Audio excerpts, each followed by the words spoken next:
hier ist Adina von MoreCore.de und ich sitze hier mit Matthew von Bullet for My Valentine. And hi Matthew, how are you?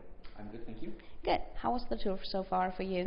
Yeah, it's been wicked. It's been a really good tour. It's it's been a while since we've done a tour of this size throughout UK and Europe, but it's been great. All the shows have been sold out.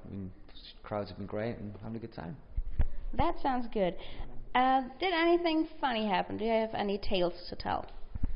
Not really. It's just been kind of show after show after show. We've been really knuckling down. We've had a lot of work to do since the summer. We were on tour with Slipknot throughout the States for the whole summer, and then we came home for a couple of weeks, and then we started a UK tour, and then we came into Europe and everything. So we really haven't had time to do anything fun or special. It's just been gig after gig after gig, and everything's been going really smooth. So at least nothing bad happened. No, that's also good. You guys have been around for quite some time now, and do you feel older than other people? And maybe also at your age, but also because of the time that you've been around now.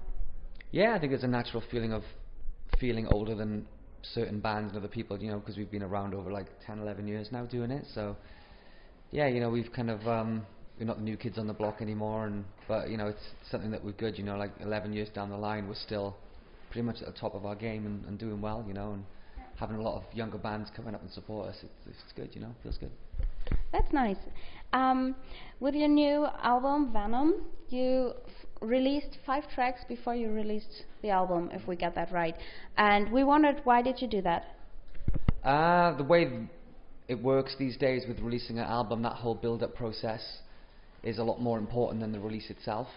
Because as soon as it's out there, people just stream the record and stuff like that. So it's more just kind of giving as much stuff away as possible to entice people to listen to your music. Really, it's just kind of like a strategy, I guess. One trailer after the other.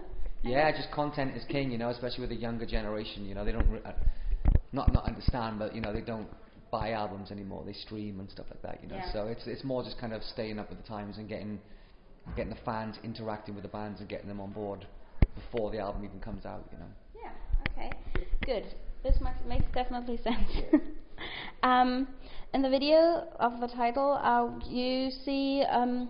We see 2 women, and then one of them wears a bridesmaid's dress, and she gets stabbed, and there's a man, and we try to figure out what exactly is happening. We got that it's about people that hurt you in physical or psychic ways, kind of, and we wanted to get a little more insight. What is happening there?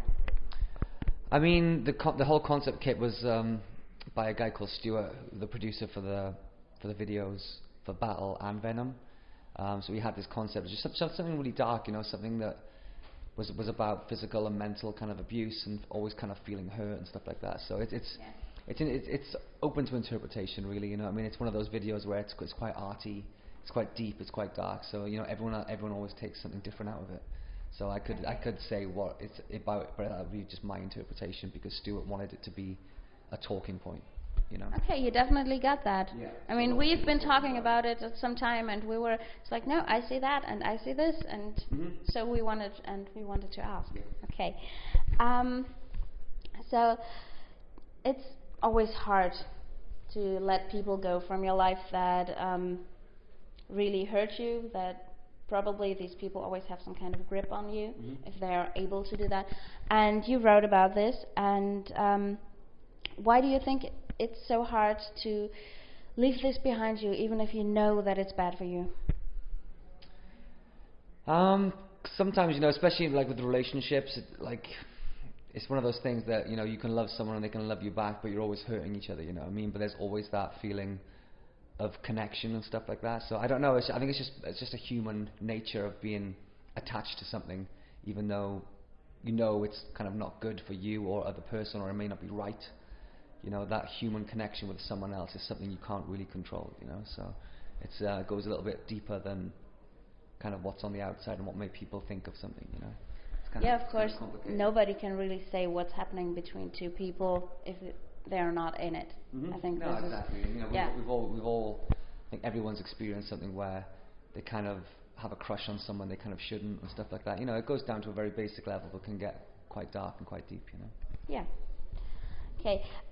Your first LP was named The Poison. The current one is now Venom. Are they related to each other? No, not really. They just obviously have similar words that mean a similar thing, but they were just named after tracks on the record.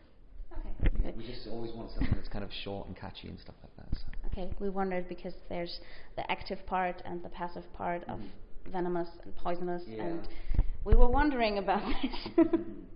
You have a new bass player, Jamie, and he's also singing.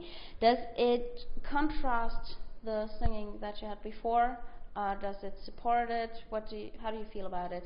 It's great. It's basically what you hear on the record. Obviously, on the records, have always sung everything and done all the aggressive vocals and stuff like that. And having someone like Jamie be able to do what I do in the studio, but live to back me up for all the backing vocal stuff is perfect. Because it sounds amazing. It's really good. It's something that we were lacking before when Jay was in the band.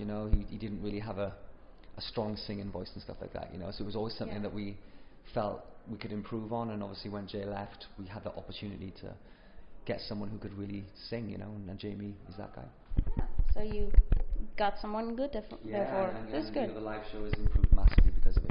It's very apparent from the very first song onwards that it's like, wow, okay, that sounds. Yeah, we already saw the whole tracks outside, and we thought we were going to see a big light show tonight. Probably.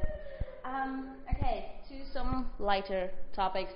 How do you decide what you wear on stage? Do you just grab something, or do you actually talk to each other and saying, I'm going to wear this, please don't wear the same shirt? No, we just grab something. We all just bring 2 or 3 things, a couple of pairs of jeans, a couple of tops that we feel comfortable in, just something simple, just black cut-off t-shirts, black skinny jeans, standard metal outfits, something that we just wear every day anyways. But yeah, just feel comfortable. Okay, good. We wondered, is there a movie you have seen way more often than you'd like to admit? Something like Frozen or Magic Mike. No, well, I've got something like that, but yeah, I don't think I've seen it too much. It's not like a guilty pleasure or something. It's my favourite film when I was a kid, and it's The Muppets Christmas Carol. Oh yeah. So I love that film. It's one of those movies I can put on, and it's massive nostalgia trip. It reminds me of being like in my young teens, growing up to my late teens, because I would still watch it every Christmas. And it's one of those ones where all the songs in the movie, I could totally know all the words and stuff. It's a little bit embarrassing, but there you go.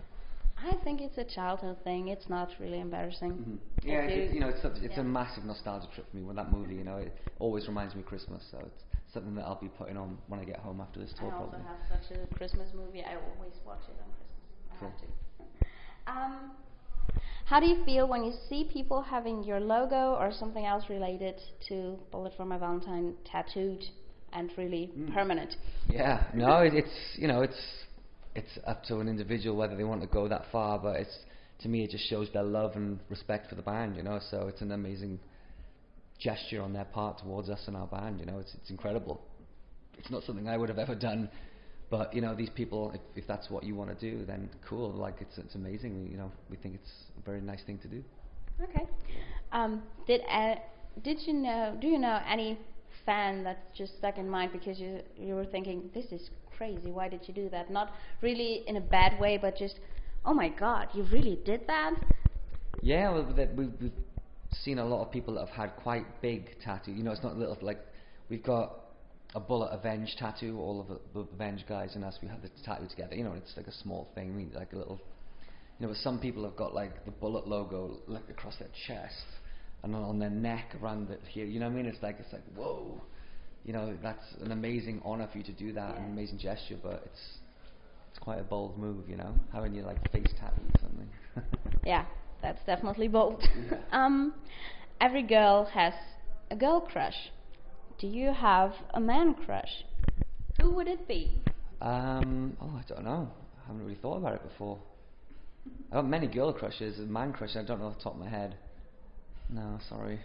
Oh, okay, you can think about it maybe next time you're here. There you go. I think. Do you have any kind of ritual before you go on stage? Nothing weird, no. Just more kind of just getting ready, do my vocal warm-ups, exercises, get the voice ready to go. Bit of stretching. Can of Red Bull, off we go. Okay. Ready to go. And what is the craziest thing that you ever signed for a fan? Something quite weird. Well, we did a signing today, and I signed a couple of cigarettes, which I don't know if. We saw that and we Yeah. wanted to ask you. It's like the cigarette is, everyone knows how big a cigarette is, and then you've got the pen, which is actually bigger than the cigarette. And it's like, well, how is this going to work? So you end up just like colouring in a cigarette. It's weird. So we've had weirder stuff, but that was today, and I was like, well, how am I supposed to sign that? But there you go, we tried. And up till now, you really got good at signing things, I think. Yeah, we've had a lot of practice over the years. Yeah. Not with smokes, though. Actually, I was standing there and I was wondering, because if you say a word over and over again, it starts sounding weird and it has no connection anymore to the actual meaning of the word. Does this also happen with your name, if you sign it again and again for hours, every second or third day? It has happened, yeah, before albums come out and we do like bundles and stuff, so we've got like a few thousand albums to sign with a few thousand posters, and they're just sitting there, and it's like, oh fuck, here we go.